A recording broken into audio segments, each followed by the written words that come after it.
മത്തിയും മാങ്ങയും ഇട്ട് വെക്കാൻ പോവുകയാണ്.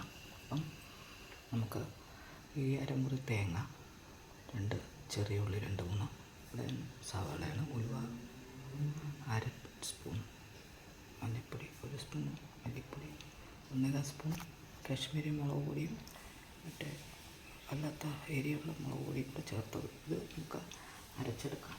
അങ്ങനെ നമ്മൾ അരച്ചെടുത്ത് കഴിഞ്ഞു. ഇനി നമുക്ക് അടുപ്പിലോട്ട് ഒഴിക്കാം. ഇനി അതിലേക്ക് നമുക്ക് പച്ചമുളക് ഇതെല്ലാം കൂടെ ചേർക്കാം. പിന്നെ അല്പം കറിവേപ്പിലയും കൂടെ ചേർക്കാം. അതിലേക്ക് നമുക്ക് മീനിടാം.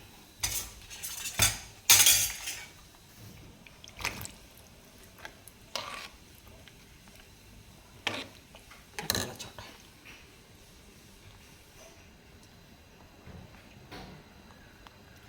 അങ്ങനെ നമ്മുടെ മത്തിയും മാങ്ങയും റെഡി ആയിട്ടുണ്ട്.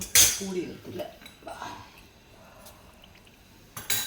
മഞ്ഞൾപ്പൊടി നമ്മൾ അരപ്പിൻ്റെ കൂടെ ചേർത്തതാണ്.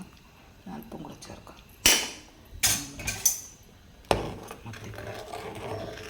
മത്തി മാങ്ങായിട്ട് വെച്ചത് റെഡി ആയിട്ടുണ്ട്.